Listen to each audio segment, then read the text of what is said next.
Hello दोस्तों, नमस्कार। स्वागत है आपका हमारे YouTube channel Uttarakhand GK very easy tricks में। और आज की इस वीडियो में दोस्तों हम बात करेंगे उत्तराखंड टेस्ट सीरीज पार्ट 120 के बारे में। और उत्तराखंड की टेस्ट सीरीज दोस्तों हमारी उत्तराखंड पोस्टमार्टम क्लासेस नाम से जानी जाती है, जो कि आपके आगामी यूकेपीएससी के सभी एग्जाम्स पटवारी, लेखपाल, पुलिस कांस्टेबल, बंदी रक्षक, फॉरेस्ट गार्ड, एसआई, क्लर्क सभी के लिए काफ़ी महत्वपूर्ण वीडियोज़ रहने वाली हैं। अगर आपने इससे पहले के 119 पार्ट दोस्तों नहीं देखे हुए हैं तो आप उन वीडियोज़ को भी दोस्तों ज़रूर देख लीजिएगा, क्योंकि इस सीरीज़ में हम 10 प्रश्नों से 100 प्रश्न बनाते हैं और 100 प्रश्नों को डिटेल से रिवीजन के आधार पर और एग्जाम्स के पॉइंट ऑफ व्यू से पढ़ते हुए चलते हैं। तो अगर आप ने पहले की वीडियो नहीं देखी है तो आप उन वीडियोस को दोस्तों जरूर देख लीजिएगा। और अगर आप उत्तराखंड के आगामी एग्जाम से तो दोस्तों प्रैक्टिस सेट के बैचेस से जुड़ना चाहते हैं या फ्री में प्रैक्टिस सेट्स अटैम्प्ट करना चाहते हैं तो प्ले स्टोर से हमारी application Uttarakhand GK very easy tricks को आप दोस्तों जरूर डाउनलोड कर लें, जिसका लिंक आपको नीचे डिस्क्रिप्शन बॉक्स में भी मिल जाएगा। वीडियो पसंद आती है तो वीडियो को लाइक जरूर करें, कमेंट जरूर करें, अपने दोस्तों के साथ में भी वीडियो को जरूर शेयर करें। तो चलिए शुरू करते हैं दोस्तों आज की इस वीडियो को। प्रीवियस वीडियो में मैंने आपको होमवर्क का क्वेश्चन दिया था कि टिहरी में वन विभाग की स्थापना किस वर्ष हुई थी, 1869, 1868, 1885 या फिर 1864 में। तो टिहरी में वन विभाग की स्थापना हुई थी दोस्तों कब? 1885 ईस्वी में टिहरी में वन विभाग की स्थापना हुई थी। अब दोस्तों यहाँ से अलग अलग प्रकार के प्रश्न पूछे जाते हैं। सबसे पहला प्रश्न ये पूछा जाता है कि भारत में वन विभाग की स्थापना कब हुई थी। तो 1864 में दोस्तों भारत में वन विभाग की स्थापना की गई थी डिट्रिज ब्रैंडिस के द्वारा, ठीक है, जिन्हें आधुनिक वानिकी का पिता भी कहा जाता है। और इस टाइम पे वन विभाग के महानिदेशक नियुक्त किया गया था डिट्रिज ब्रैंडिस को, जिनके द्वारा ही या जिनको ही संस्थापक के रूप में जाना जाता है भारत में वन विभाग के, ठीक है। तो 1864 में भारत में वन विभाग की स्थापना होती है। दूसरा प्रश्न आता है कि प्रथम वन अधिनियम कब पारित हुआ था भारत में। तो इसी के एक वर्ष के पश्चात 1865 में भारत में प्रथम वन अधिनियम पारित हो गया था। फिर एक प्रश्न आता है कि प्रथम बार वन बंदोबस्त कब कराया गया था उत्तराखंड में। तो उत्तराखंड में सबसे पहले दोस्तों वन बंदोबस्त कराया गया था कब? 1861 में, ठीक है। या प्रथम बार बंदोबस्त कब कराया गया था भारत में? 1861 में। अगला प्रश्न आता है दोस्तों कि प्रथम वन अधिनियम कब पारित किया गया था। तो 1865 में दोस्तों प्रथम वन अधिनियम पारित किया गया था। फिर दोस्तों तीन जो प्रश्न आते हैं ये बहुत महत्वपूर्ण है कि कुमाऊं में वन विभाग की स्थापना कब की गई थी। तो कुमाऊं में वन विभाग की स्थापना दोस्तों 1868 में की गई थी। अगला प्रश्न आता है गढ़वाल में वन विभाग की स्थापना कब की गई थी। गढ़वाल में वन विभाग की स्थापना 1869 में की गई थी। और टिहरी में वन विभाग की स्थापना कब की गई थी। तो टिहरी में वन विभाग की स्थापना दोस्तों 1885 ईस्वी में की गई थी। और भारत की प्रथम वन नीति कब पारित हुई थी। तो भारत की प्रथम नीति पारित हुई, वन नीति पारित हुई थी 1894 में। तो ये दोस्तों ऐसे प्रश्न हैं जो बहुत कन्फ्यूजन करते हैं, बहुत बार एग्जाम में पूछे जाते हैं, इसलिए आपको ये याद रखने हैं। और आपको एक और चीज़ दोस्तों मैं बताना चाहूँगा कि मैंने अपने चैनल पे एक वीडियो बनाया हुआ है उत्तराखंड में वनों का इतिहास by Uttarakhand GK very easy tricks. ये वीडियो आपको सर्च करनी है। इस वीडियो में 1 घंटे की ये वीडियो है, इसमें मैंने सारा वनों का इतिहास बता रखा है। और आप लोग दोस्तों शौक करेंगे कि पिछली बार जो फॉरेस्ट गार्ड का आपका एग्जाम पेपर हुआ था 2 शिफ्टों में, उन दोनों शिफ्टों में मिलाकर उस एक वीडियो से 9 प्रश्न आपके आए थे, ठीक है, 9 प्रश्न आए थे। तो वो वीडियो आप लोग जरूर देख लें। पूरे वनों का इतिहास का काला चिट्ठा आपका उस वीडियो में खुल गया है, ठीक है। तो वो वीडियो आप लोग जरूर देख लें। फिलहाल आंसर मैंने आपको बता दिया क्या, 1885 इस प्रश्न का आंसर है। और 1864 में क्या हुआ था, प्रथम बार वन विभाग की स्थापना हुई थी। अगला प्रश्न दोस्तों एग्जाम में एक और ये पूछा जाता है कि अखिल भारतीय वन अधिनियम कब पारित किया गया था। तो 1878 में अखिल भारतीय वन अधिनियम पारित किया गया था। एक और प्रश्न दोस्तों जो एग्जाम में बहुत इंपॉर्टेंट पूछा जाता है 1893, आपको याद रखना है दोस्तों, जिसे पौध के द्वारा कब भूमि बंदोबस्त कराया गया था। ई के पौ के द्वारा दोस्तों लैंड सेटलमेंट कराया गया था, भूमि बंदोबस्त कराया गया था कब? 1893 में, जिसमें दोस्तों समस्त बेनाप भूमि को केसर ए हिंद भूमि घोषित कर दिया गया था, यानी कि जो बेनाप भूमि थी उसको सरकारी भूमि घोषित कर दिया गया था। तो प्रश्न दोस्तों एग्जाम में यह पूछा गया है कि समस्त बेनाप भूमि को केसर ए हिंद भूमि कब घोषित किया गया था। 1893 में। किसके द्वारा किया गया था। तो ई के पौ के द्वारा किया गया था। यह प्रश्न भी दोस्तों अपने आप में बहुत महत्वपूर्ण है, ठीक है, याद रखना है आपको। और यहीं से एक प्रश्न आता है कि कुमाऊं फॉरेस्ट ग्रेवेंस कमेटी का गठन कब हुआ था। तो 13 अप्रैल 1921 को दोस्तों कुमाऊं फॉरेस्ट ग्रेवेंस कमेटी का गठन हुआ था, ठीक है। उत्तराखंड में दोस्तों वन पंचायतों का गठन कब हुआ था। तो उत्तराखंड में वन पंचायतों का गठन हुआ था 1931 में। और उत्तराखंड एकमात्र राज्य है दोस्तों जहां पर वर्तमान में क्या है, वन पंचायत है, ठीक है। तो एकमात्र वन पंचायत वाला राज्य कौन सा है, हमारा उत्तराखंड है। और उत्तराखंड में वन पंचायत का गठन 1931 में हुआ था। एक पुस्तक याद रखनी है आपको, forest problem of Kumaon, forest problem of Kumaon, यानी कि वनों से संबंधित जो समस्याएं हैं कुमाऊं की, वह पुस्तक किसने लिखी? वह लिखी थी गोविंद बल्लभ पंत ने, जिन्हें हिमालय पुत्र के नाम से भी जाना जाता है। ये सारे पॉइंट दोस्तों आपको याद रखने हैं। तो टिहरी में वन विभाग की स्थापना हुई थी 1885 में, याद रखना है आपको। अगले प्रश्न की दोस्तों बात करते हैं कि देहरादून जनपद की सीमा कितने राज्यों को स्पर्श करती है? तो देहरादून जनपद की जो सीमा है दोस्तों वह 2 राज्यों को स्पर्श करती है। एक राज्य है आपका उत्तर प्रदेश और दूसरा राज्य है दोस्तों आपका क्या? हिमाचल प्रदेश। देखिए दोस्तों यहाँ से बहुत बार अलग अलग प्रकार के प्रश्न पूछे जाते हैं। आपको पता है उत्तराखंड राज्य का क्षेत्रफल है 53,483 किलोमीटर स्क्वायर और क्षेत्रफल के अनुसार उत्तराखंड भारत का 18वें नंबर का राज्य है और उत्तराखंड राज्य के कुल क्षेत्रफल का 86.07% जो भाग है वह पर्वतीय भाग है और 13.93% जो भाग है वह मैदानी भाग है। और उत्तराखंड का क्षेत्रफल भारत के कुल क्षेत्रफल का 1.69 यानी कि 1.69% है। उत्तराखंड 2 राज्यों के साथ में अपनी अंतर्राज्यीय सीमा साझा करता है, उत्तर प्रदेश और हिमाचल प्रदेश। और उत्तराखंड 2 देशों के साथ में अपनी अंतर्राष्ट्रीय सीमा साझा करता है। अंतर्राज्यीय सीमा भी 2 राज्यों के साथ में करता है दोस्तों। और 2 देश कौन कौन से?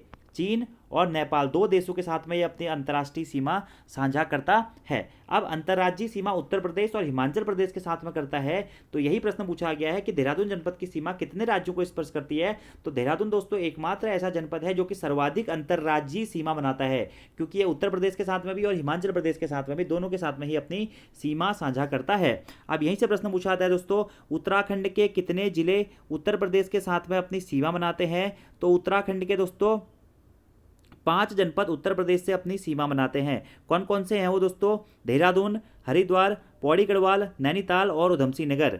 और उत्तर प्रदेश से सर्वाधिक सीमा बनाने वाला उत्तराखंड का जिला है उधमसिंह नगर और उत्तर प्रदेश के सबसे कम सीमा बनाने वाला उत्तराखंड का जिला है दोस्तों कौन सा? नैनीताल। यह प्रश्न आपको डायरेक्टली याद रखना है। और हिमाचल प्रदेश से दोस्तों उत्तराखंड के कितने जिले सीमा बनाते हैं? यह प्रश्न भी इंपॉर्टेंट है। तो हिमाचल प्रदेश से दोस्तों उत्तराखंड के मुख्यतः 2 जनपद आपकी सीमा बनाते हैं। कौन कौन से? देहरादून और उत्तरकाशी। कौन कौन से हैं? देहरादून और उत्तरकाशी 2 जनपद दोस्तों सीमा बनाते हैं किसके साथ में? आपका हिमाचल प्रदेश के साथ में। और यह दोस्तों ऐसे प्रश्न है जो कि बार बार एग्जाम में पूछे जाते हैं, ठीक है। अब यहां से प्रश्न पूछा जाता है कि हिमाचल प्रदेश के कितने जिले उत्तराखंड से सीमा बनाते हैं? तो हिमाचल प्रदेश के टोटल 3 जिले हैं दोस्तों जो कि उत्तराखंड से सीमा बनाते हैं। और उत्तर प्रदेश के कितने जिले उत्तराखंड के साथ में सीमा बनाते हैं?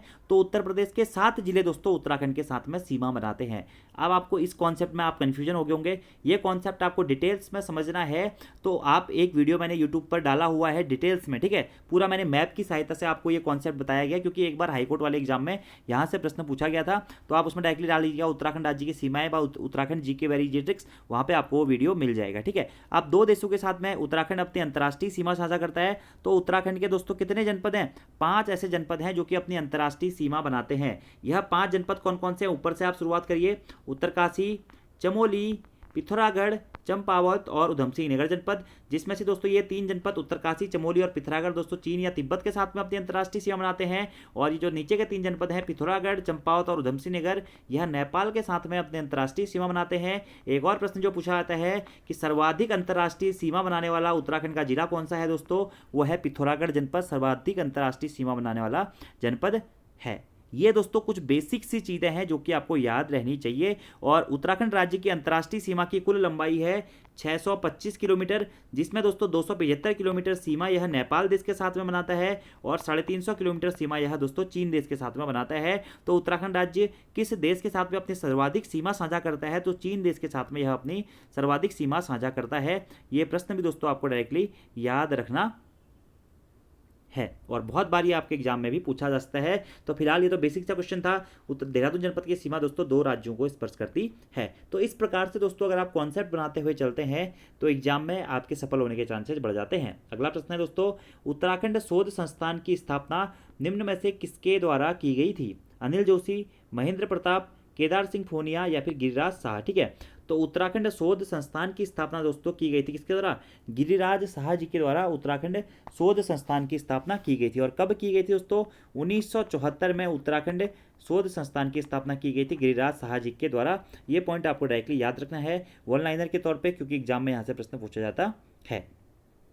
और उत्तराखंड के प्रमुख शोध संस्थान दोस्तों या केंद्रीय संस्थान है, संगठन है, संग्रहालय है, या समाज सेवी संस्थाएं हैं, राज्य स्तरीय संस्थान हैं, संगठन है, यह सभी आपको दोस्तों अच्छे से पढ़ लेने हैं। मैंने प्रीवियस वीडियो में आपको बहुत बार ये कॉन्सेप्ट बताए भी हैं, जैसे कि एरीज कहाँ स्थित है, FRI भवन कहाँ स्थित है, ऐसे ही आपका उत्तराखंड संस्कृत संग्रहालय कहाँ स्थित है, सगंध पौधा केंद्र कहाँ स्थित है। यह इस प्रकार के जो प्रश्न आते हैं ये आपको अच्छे से पढ़ लेने हैं, ठीक है। और भी कई सारे संस्थान है दोस्तों जिसके बारे में मैं आपको पहले भी बता चुका हूँ। तो फिलहाल हम आगे बढ़ते हैं, क्योंकि आगे एक और प्रश्न ऐसा ही आएगा, वहाँ पर हम उसके बारे में फिर डिस्कस करेंगे। फिलहाल आप याद रखिए, उत्तराखंड शोध संस्थान की स्थापना निम्न में से किसके द्वारा की गई थी? गिरिराज शाह जी के द्वारा की गई थी। कब? 1974 में की गई थी, ठीक है। और हैस्को के संस्थापक कौन है? अनिल जोशी जी हैं। हैस्को के संस्थापक कौन है? अनिल जोशी जी हैं, ये भी आपको याद रखना है। अगले प्रश्न की बात करते हैं, निम्न में क्या सुमेलित नहीं है? पालना योजना 2 अक्टूबर 2015 को शुरू हुई थी दोस्तों, बिल्कुल सही है। दीनदयाल उपाध्याय उत्तराखंड ग्रामीण आवास योजना 25 सितंबर 2007 को शुरू हुई थी दोस्तों, ये भी बिल्कुल सही है। नई जिंदगी योजना दोस्तों 2015 में शुरू हुई थी, ये भी बिल्कुल सही है।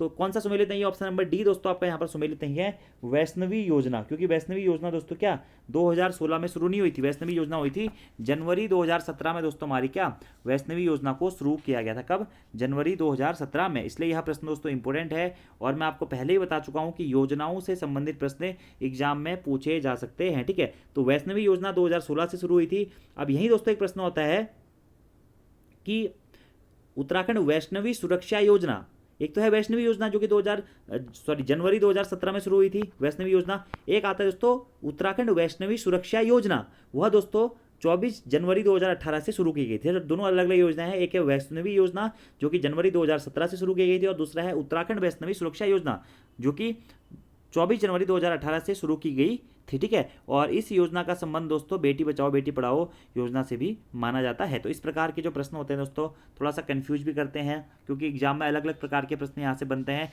तो इसलिए आपको सभी योजनाएं दोस्तों बहुत ध्यान से पढ़ लेनी है, ठीक है, ताकि अगर एग्जाम में यहाँ से प्रश्न पूछा आता है तो वो गलत ना हो, ठीक है। पालना योजना बिल्कुल सही है दोस्तों, 2 अक्टूबर 2015 से अनाथ बच्चों को गोद लेने के लिए यह पालना योजना दोस्तों शुरू की गई थी। ग्रामीण आवास योजना, ग्रामीण में जो गरीब लोग हैं उनको आवास देने से संबंधित है ग्रामीण आवास योजना, 25 सितंबर 2007 से शुरू हुई थी। नई जिंदगी योजना दोस्तों आपका 2015 से शुरू हुई थी, ठीक है। ऐसे ही नंदा गौरा योजना दोस्तों एक प्रश्न पूछाता है, 2 जून 2017 से नंदा गौरा योजना को भी शुरू किया गया था। मुख्यमंत्री आंचल अमृत योजना दोस्तों एक है, तो मुख्यमंत्री आंचल अमृत योजना को दोस्तों 7 मार्च 2019 से शुरू किया गया था, ठीक है। ऐसे प्रश्न है जायका परियोजना, तो जायका परियोजना दोस्तों हमारी 2014 से शुरू की गई थी, ठीक है। मुख्यमंत्री प्रतिभा योजना दोस्तों एक योजना है जो कि 15 अगस्त 2019 से शुरू की गई थी। तो ऐसे दोस्तों बहुत सारी योजनाएं हैं, फिलहाल आप इतनी याद कर लीजिएगा नोट डाउन करके, ठीक है। अगले प्रश्न की बात करते हैं, आंसर हो जाएगा ऑप्शन नंबर डी। अगले प्रश्न की बात करते हैं, निम्नलिखित में से कौन सा त्यौहार होता है जब भगवान शिव को 11 मई को जगाया जाता है, ठीक है। तो ये दोस्तों त्यौहार होता है क्या? हरिबोधिनी त्यौहार होता है, जिसे दोस्तों इगास के नाम से भी जाना जाता है, इगास एकादशी के नाम से या इगास भगवाल के नाम से भी इस त्यौहार को कभी कभी जाना जाता है, ठीक है। तो इनमें से कौन सा त्यौहार होता है जब भगवान शिव को 11 मई को जगाया जाता है? तो हरिबोधिनी त्यौहार होता है, ये याद रखना है। उतना महत्वपूर्ण क्वेश्चन दोस्तों थोड़ा सा नहीं है, ठीक है। इसमें महत्वपूर्ण है दोस्तों बजहर नामक त्यौहार कौन सी जनजाति के द्वारा मनाया जाता है? तो बजहर नामक त्यौहार दोस्तों थारू जनजाति के द्वारा मनाया जाता है। कौन सा? बजहर नामक त्यौहार को थारू जनजाति के द्वारा मनाया जाता है, ठीक है। और जो ये दोस्तों इगास त्यौहार है ना, इगास बग्वाल जिसे हम कहते हैं, इसी को कभी कभी हरिबोधिनी त्यौहार के नाम से भी जाना जाता है, ये भी आपको याद रखना है, ठीक है। दीपावली के 11वें दिन वैसे इगास मनाई जाती है, लेकिन दोस्तों इगास जो होती है ना, इगास के बारे में अगर हम पढ़ें तो इगास साल में 4 बार होती है। एकादशी को ही मेनली इगास कहा जाता है, तो साल में 4 बार उत्तराखंड में इगास मनाई जाती है या एकादशी मनाई जाती है, जिसमें एक हरिबोधिनी दोस्तों जो 11 मई को मैक्सिमली मनाया जाता है त्यौहार, जिसमें भगवान शिव को जगाया जाता है। और बजहर नामक त्यौहार थारू जनजाति के द्वारा किया जाता है। थारू जनजाति उत्तराखंड की सर्वाधिक जनसंख्या वाली जनजाति है दोस्तों, और खिचड़ी नृत्य भी थारू जनजाति के द्वारा किया जाता है। कौन सा नृत्य? खिचड़ी नृत्य। अगले प्रश्न की बात करते हैं दोस्तों, प्रसिद्ध IRDE नामक संस्थान किस जनपद में स्थित है? अब दोस्तों देखिए IRDE सोच के बहुत सारे लोग कंफ्यूज हो जाएंगे। तो IRDE की सिंपल फुल फॉर्म है दोस्तों, आप सभी लोगों ने पढ़ी भी होगी, ये instrument research and development establishment. क्या? Instrument research and development establishment, यानी कि उपकरण अनुसंधान एवं विकास प्रतिष्ठान जो संस्थान है वह उत्तराखंड राज्य के किस जनपद में स्थित है? तो यह दोस्तों आपका देहरादून जनपद में स्थित है। और इस उपकरण अनुसंधान एवं विकास प्रतिष्ठान संस्थान की स्थापना कब हुई थी दोस्तों? 1960 में इसकी स्थापना हुई थी। तो IRDE नामक संस्थान उत्तराखंड में कहाँ स्थित है? यह देहरादून में दोस्तों स्थित है, ठीक है। ऐसे प्रश्न पूछ लिया जाता है ONGC, oil natural and gas corporation का मुख्यालय कहाँ स्थित है, हेड ऑफिस कहाँ स्थित है, या संस्थान कहाँ स्थित है, यह भी देहरादून में स्थित है, जिसकी स्थापना 1956 में की गई थी, ठीक है। एक है दोस्तों IIRS यानी कि भारतीय सुदूर संवेदी संस्थान। तो भारतीय सुदूर संवेदी संस्थान भी दोस्तों कहाँ स्थित है, यह भी देहरादून में ही स्थित है, जिसकी स्थापना 1966 में की गई थी, ठीक है।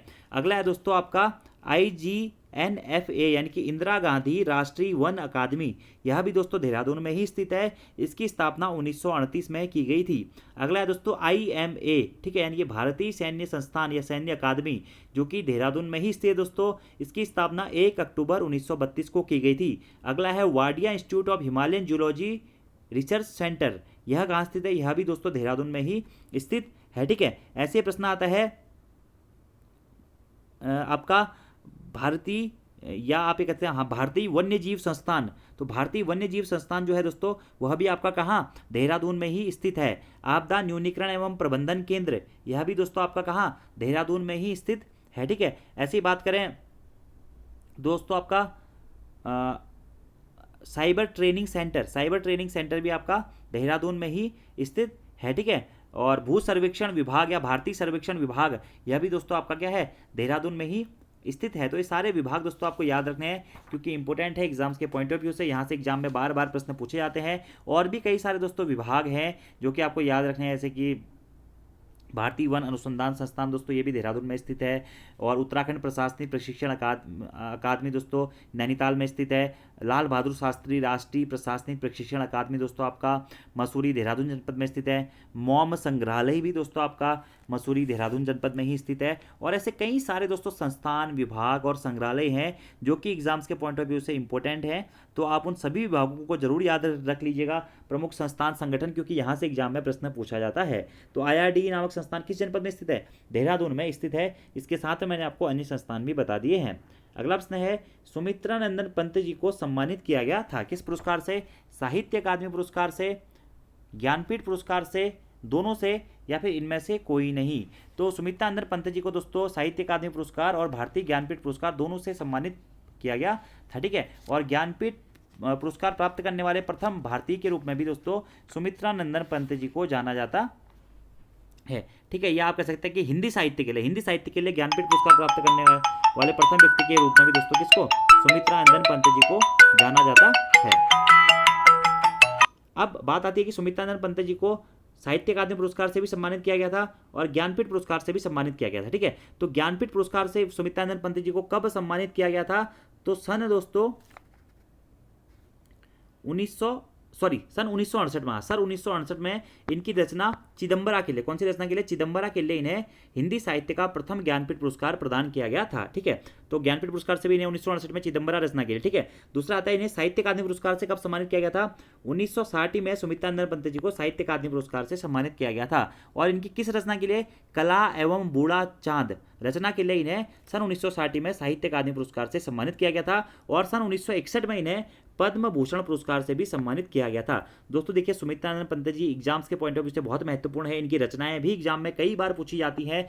और इनका जन्म, सारी चीजें, जैसे सुमित्रा नंदन पंत जी का जन्म कब हुआ था, 20 मई सन 1900 को दोस्तों कौसानी में इनका जन्म हुआ था, 20 मई सन 1900 को, ठीक है। इनके बचपन का नाम था गोसाई दत्त या गुसैं भी इनको कहा जाता था, ठीक है। इन्हें सुमित्रा नंदन पंत के नाम से भी जाना जाता है। यह एक प्रसिद्ध छायावादी कवि के रूप में जाने जाते हैं और छायावाद के 4 स्तंभों में से एक प्रमुख स्तंभ के रूप में इन्हें जाना जाता है। और सुमित्रा नंदन पंत जी के ही परामर्श पर ऑल इंडिया रेडियो का नाम दोस्तों आकाशवाणी रखा गया था, कब, 1957 में। 1960 में इन्हें कला एवं बूढ़ा चांद रचना के लिए साहित्य अकादमी पुरस्कार से सम्मानित किया गया था। 1968 में इन्हें इनकी रचना चिदंबरा के लिए दोस्तों प्रथम ज्ञानपीठ पुरस्कार से भी सम्मानित किया गया था। और इनका जो सबसे विशाल महाकाव्य है वह लोकायतन है दोस्तों, क्या, लोकायतन, जिसके लिए इन्हें सोवियत नेहरू शांति पुरस्कार से भी सम्मानित किया गया था। इनके कुछ अन्य रचनाएं दोस्तों बात करें तो वीणा, ग्रंथि, पल्लव, गुंजन, ज्योत्सना, कला एवं बूढ़ा चांद, चिदंबरा, लोकायतन, ये इनके दोस्तों कुछ प्रसिद्ध रचनाएं हैं। और इन सुमित्रा नंदन पंत जी को प्रकृति के चितेरा कवि या चित्तेरा कवि के रूप में भी जाना जाता है। गुसैं या सै इनके बचपन का नाम था, या गोसाई दत्त भी इनको बचपन में कहा जाता था। तो आंसर हो जाएगा दोनों से दोस्तों सुमित्रा नंदन पंत जी को सम्मानित किया गया है। अगला प्रश्न है, राज्य में किस त्योहार को श्री पंचमी के नाम से जाना जाता है। तो राज्य में दोस्तों इनमें से सभी त्योहारों को, ऋषि पंचमी को, नाग पंचमी को या फिर बसंत पंचमी को, तो बसंत पंचमी को दोस्तों आपका क्या है, श्री पंचमी के नाम से भी जाना जाता है। किसको? बसंत पंचमी को। याद रखना है दोस्तों आपको, ठीक है। अब ठीक है दोस्तों, पंचमी भी बहुत सारी होती है, ठीक है। अब ऐसे ही कुछ उत्तराखंड के त्यौहार है जो कि मैं आपको बता रहा हूँ, ठीक है। दीपावली त्यौहार दोस्तों आपको पता ही है, दीपावली त्यौहार के 11वें दिन क्या बनाया जाता है दोस्तों, आपका इगास त्यौहार बनाया जाता है। इसमें बहला खेला जाता है, ठीक है। और दीपावली में भी दोस्तों क्या किया जाता है, बहला खेला जाता है, ठीक है। दीपावली राज्य में हर्षोल्लास के साथ मनाई जाती है। होली का दोस्तों एक त्यौहार है उत्तराखंड में, बैठकी होली और खड़ी होली दोनों प्रकार की होलियाँ होती है, ठीक है।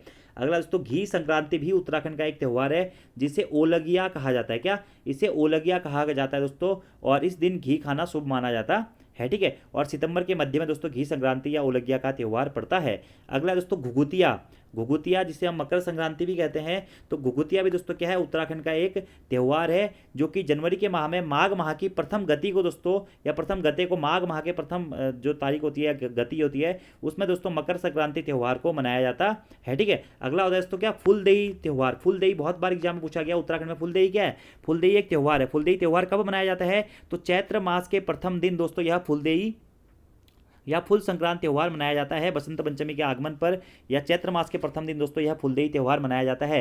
अगला दोस्तों बिखौती त्यौहार, श्यालदे बिखौती मेला आपने पढ़ा होगा। विषुवत संक्रांति के दिन दोस्तों यह बिखौती त्यौहार मनाया जाता है। ऐसे दोस्तों एक पंचमी का त्यौहार होता है, ठीक है, जो सूर्य उत्तरायण के बाद में जो पंचमी होती है, इसे पंचमी के त्यौहार के नाम से भी जाना जाता है। कभी कभी इसी पंचमी को दोस्तों श्री पंचमी या बसंत पंचमी के नाम से भी जाना जाता है, ठीक है। नाग पंचमी का त्यौहार भी उत्तराखंड में मनाया जाता है, ठीक है। अगला होता है दोस्तों क्या, खतड़वा का त्यौहार। यह प्रश्न भी एग्जाम में पूछा गया कि खतड़वा का त्यौहार उत्तराखंड में कब मनाया जाता है, तो खतड़वा का त्यौहार दोस्तों उत्तराखंड में अश्विन मास की संक्रांति को मनाया जाता है, और डेट है 17 सितंबर को। अश्विन मास की संक्रांति पर खतड़वा त्यौहार दोस्तों मनाया जाता है। पशुओं के त्यौहार या फिर गाय के त्यौहार के रूप में दोस्तों इसे जाना जाता है। ऐसे ही उत्तराखंड में दोस्तों सांतु आठू या सातु आठू त्यौहार भी मनाया जाता है। नुड़ाई नामक त्यौहार या उत्सव दोस्तों जौनसार बाबर वाले क्षेत्र में मनाया जाता है, ठीक है। जागड़ा त्यौहार या उत्सव दोस्तों महासू देवता का त्यौहार है, यह भी जौनसार बाबर वाले एरिया में मनाया जाता है, ठीक है। अगर दोस्तों भिरौली त्यौहार, भिरौली जो त्यौहार है वह संतान कल्याण के लिए मनाए जाने वाला त्यौहार है। क्या? भिरौली नामक त्यौहार। एक है दोस्तों बैसी, बैसी मतलब 22 दिन तक दोस्तों लगातार पौष माह में भगवान की पूजा की जाती है, यह बैसी नामक त्यौहार भी उत्तराखंड में मनाया जाता है, ठीक है। रक्षाबंधन का त्यौहार दोस्तों जिसे उत्तराखंड में जन्मोपुन्यो कहा जाता है, यह भी श्रावण पूर्णिमा के दिन दोस्तों मनाया जाता है। ऐसे गंगा दशहरा हो गया। हरेला दोस्तों, हरेला, हरेला उत्तराखंड राज्य का एक प्रसिद्ध त्यौहार माना जाता है जिसे श्रावण मास के प्रथम दिन दोस्तों मनाया जाता है। तो यह सभी उत्तराखंड के दोस्तों त्यौहार हैं। इसके अलावा दोस्तों आपका चैंतौल त्यौहार होता है, कलाई त्यौहार होता है, सारा त्यौहार होता है, कई सारे अन्य त्यौहार उत्तराखंड में मनाए जाते हैं जो कि मैंने आपको बता दिए हैं। इसमें से दोस्तों फुलदेई हो गया, खतड़वा हो गया, हरेला हो गया, सातू आठू हो गया, नुड़ाई हो गया, यह प्रश्न एग्जाम में बहुत बार पूछे गए हैं, इसलिए आपको याद। घुघुतिया त्यौहार हो गया, ओलगिया त्यौहार हो गया, कब मनाए जाते हैं, कहाँ के त्यौहार हैं, क्या है, यह सभी आपको याद रखना है। अगला हमारा प्रश्न है, उत्तराखंड राज्य पुलिस एक्ट किस वर्ष पारित हुआ था? तो उत्तराखंड राज्य पुलिस एक्ट दोस्तों सन 2007 में पारित हुआ था। क्या? उत्तराखंड राज्य पुलिस एक्ट। अब यहीं से दोस्तों एक प्रश्न आता है कि उत्तराखंड राज्य पुलिस प्रशिक्षण अकादमी कहाँ स्थित है? तो उत्तराखंड राज्य पुलिस प्रशिक्षण अकादमी दोस्तों हमारा कहाँ स्थित है? यह अल्मोड़ा में स्थित है, उत्तराखंड राज्य पुलिस प्रशिक्षण अकादमी, ठीक है। और ऐसा कहा जाता है कि 2002 में यह इस अकादमी की स्थापना हुई थी, ठीक है। उत्तराखंड पुलिस प्रशिक्षण अकादमी कहाँ स्थित दोस्तों? यह स्थित है, सॉरी अल्मोड़ा नहीं दोस्तों, उत्तराखंड पुलिस प्रशिक्षण अकादमी आपकी नरेंद्र नगर में स्थित है। सॉरी अल्मोड़ा मैंने आपको गलत बता दिया, नरेंद्र नगर में उत्तराखंड पुलिस प्रशिक्षण अकादमी स्थित है। जिन लोगों का पुलिस कांस्टेबल का एग्जाम है दोस्तों, याद कर लें इस प्रश्न को, उत्तराखंड पुलिस प्रशिक्षण अकादमी कहाँ स्थित है दोस्तों? यह आपका नरेंद्र नगर टिहरी गढ़वाल जनपद में स्थित है, ठीक है। और राज्य पुलिस एक्ट किस पर से पारित हुआ था? 2007 में यह पारित हुआ था। यहीं से दोस्तों प्रश्न एक आता है कि केंद्रीय पुलिस प्रशिक्षण अकादमी कहाँ स्थित है? तो केंद्रीय पुलिस प्रशिक्षण अकादमी दोस्तों भोपाल में स्थित है, केंद्रीय पुलिस प्रशिक्षण अकादमी। और राष्ट्रीय पुलिस प्रशिक्षण अकादमी कहाँ स्थित है? यह भी हैदराबाद में ही स्थित है, राष्ट्रीय पुलिस प्रशिक्षण अकादमी, ठीक है। और यहाँ से एक और प्रश्न आता है दोस्तों, उत्तराखंड ग्राम्य विकास संस्थान, उत्तराखंड ग्राम विकास संस्थान कहाँ स्थित है? यह रुद्रपुर उधमसिंह नगर जनपद में स्थित है। और एक और क्वेश्चन दोस्तों कि राजस्व पुलिस एवं भूमि सर्वेक्षण प्रशिक्षण संस्थान, क्या राजस्व पुलिस एवं भूमि सर्वेक्षण प्रशिक्षण संस्थान, यह कहाँ स्थित है? यह दोस्तों आपका अल्मोड़ा में स्थित है। तो ये सभी आपको याद है। राज्य पुलिस एक्ट किस वर्ष पारित हुआ था? 2007 में राज्य पुलिस प्रशिक्षण एक्ट पारित हुआ था। उत्तराखंड राज्य पुलिस प्रशिक्षण अकादमी कहाँ स्थित है? नरेंद्र नगर टिहरी गढ़वाल में स्थित है। उत्तराखंड राजस्व पुलिस एवं भूमि सर्वेक्षण प्रशिक्षण संस्थान कहाँ स्थित है? अल्मोड़ा में स्थित है। यह सभी आपको याद रखना है। और जो राष्ट्रीय पुलिस प्रशिक्षण अकादमी है, यह हैदराबाद में दोस्तों स्थित है। सारे फैक्ट आपको याद रखने हैं। अगले प्रश्न की दोस्तों बात करते हैं। किशोरी शक्ति योजना जिसकी शुरुआत 2000-2001 में की गई थी, उसे किस योजना के लागू होने के बाद बंद कर दिया गया था? ठीक है, तो अच्छा प्रश्न है दोस्तों। सबसे पहले तो यहाँ से प्रश्न बनता है कि किशोरी शक्ति योजना की शुरुआत कब हुई थी? सन 2000-2001 में दोस्तों हमारी किशोरी शक्ति योजना की शुरुआत हुई थी। ठीक है, किशोरी शक्ति योजना 2000-2001 में शुरू की गई थी, जिसके तहत दोस्तों 11 से 18 वर्ष की बालिकाओं को प्रशिक्षण प्रदान किया जाता था। तो प्रश्न पूछा गया है शुरू की गई थी, उसे किस योजना के लागू होने के बाद में इस योजना को दोस्तों बंद कर दिया गया था? ठीक है, तो सबला योजना के लागू होने के बाद में दोस्तों किशोरी शक्ति योजना को बंद कर दिया गया था। अब सबला योजना कब से लागू हुई थी दोस्तों? सबला योजना लागू हुई थी 19 नवंबर सन 2010 से। 19 नवंबर 2010 से दोस्तों आपकी क्या सबला योजना को लागू किया गया था। ठीक है, इसमें भी 11 से 18 वर्ष की किशोरियां जो स्कूल नहीं जाती है, उनका विकास सुनिश्चित करने का कार्य किया गया था। और जो एक किशोरी शक्ति योजना के तहत दोस्तों आपका 11 से 18 वर्ष की बालिकाओं को प्रशिक्षण प्रदान किया जाता था, वह भी सबला योजना के अंतर्गत ही कर दिया गया था। ठीक है, तो सबला योजना शुरू की गई थी किशोरी शक्ति योजना के बंद होने के पश्चात। किशोरी शक्ति योजना की शुरुआत 2000-2001 में हुई थी और सबला योजना की शुरुआत दोस्तों कब हुई थी? 19 नवंबर 2010 को यह योजना की शुरुआत हुई थी। दोनों 11 से 18 वर्ष की किशोरियों से संबंधित है। ठीक है, अगला दोस्तों प्रश्न है आपका क्या? मोनाल परियोजना। मोनाल परियोजना कब से शुरू हुई थी? यह भी बालिकाओं से संबंधित दोस्तों परियोजना है और मोनाल परियोजना की शुरुआत दोस्तों 2011 में की गई थी। ठीक है, इसमें भी 11 वर्ष से 18 वर्ष तक की जो किशोरियां हैं उनको मास्टर ट्रेनर के रूप में तैयार करने का लक्ष्य रखा गया था। कब शुरू हुई थी? 2011 में मोनाल परियोजना को शुरू किया गया था या लागू किया गया था। आपको यह याद रखना है। ठीक है, और गौरा देवी कन्याधन योजना या नंदा गौरा योजना को दोस्तों 2 जून 2017 से आपका शुरू किया गया था। ठीक है, इसमें 12वीं पास जो लड़कियां होती हैं उनको वित्तीय सहायता प्रदान करने से संबंधित ये योजना दोस्तों हमारी थी। ठीक है, इसके अलावा दोस्तों और कई सारी योजनाएं हैं जो कि बालिकाओं या महिलाओं या महिला बाल विकास योजना से संबंधित है, जैसे कि स्वाधार योजना 2001-2002 में लागू हुई थी। किशोरी शक्ति योजना है 2000-2001 में दोस्तों यह लागू हुई थी। वंदे मातरम योजना है जो कि गर्भवती महिलाओं से संबंधित है, 9 जनवरी 2004 को लागू हुई थी। खिलती कलियां योजना है जिसे 2015 में दोस्तों लागू किया गया था। जननी सुरक्षा योजना है दोस्तों जिसे 2005 में लागू किया गया था। ये सभी जो योजनाएं हैं यह महिलाओं या महिला एवं बाल विकास से संबंधित है। हमारी कन्या हमारा अभियान योजना है दोस्तों, यह भी महिलाओं या बालिकाओं से दोस्तों यह योजना संबंधित है। मोनाल परियोजना आपकी बालिकाओं से संबंधित दोस्तों परियोजना है या योजना है। तो ये सभी चीज़ें आपको दोस्तों प्रश्न याद रखने हैं जो कि आपके एग्जाम में भी पूछे जा सकते हैं। तो आज की वीडियो में दोस्तों हमने 10 प्रश्नों के बारे में बात करी और 10 प्रश्नों से संबंधित मैंने आपको कई सारे फैक्ट बताए। आई होप आप लोगों को वीडियो पसंद भी आई होगी। अब आपके होमवर्क के 2 क्वेश्चन है दोस्तों, विश्व का प्रथम स्टॉक एक्सचेंज निम्न में से कौन सा था, और दूसरा प्रश्न है स्टैंडर्ड एंड पुअर्स क्या है। ठीक है, तो इन 2 प्रश्नों के आंसर दोस्तों आपको कमेंट बॉक्स में देने हैं। बाकी आज की वीडियो पसंद आती है तो वीडियो को लाइक जरूर करें दोस्तों, कमेंट जरूर करें, अपने दोस्तों के साथ में भी वीडियो को जरूर शेयर करें। और दोस्तों अगर आपने अभी तक हमारी एप्लीकेशन डाउनलोड नहीं करी हुई है तो प्ले स्टोर से हमारी application Uttarakhand GK very easy tricks को भी जरूर डाउनलोड कर लें। Thank you, thanks for watching this video, see you next time, धन्यवाद।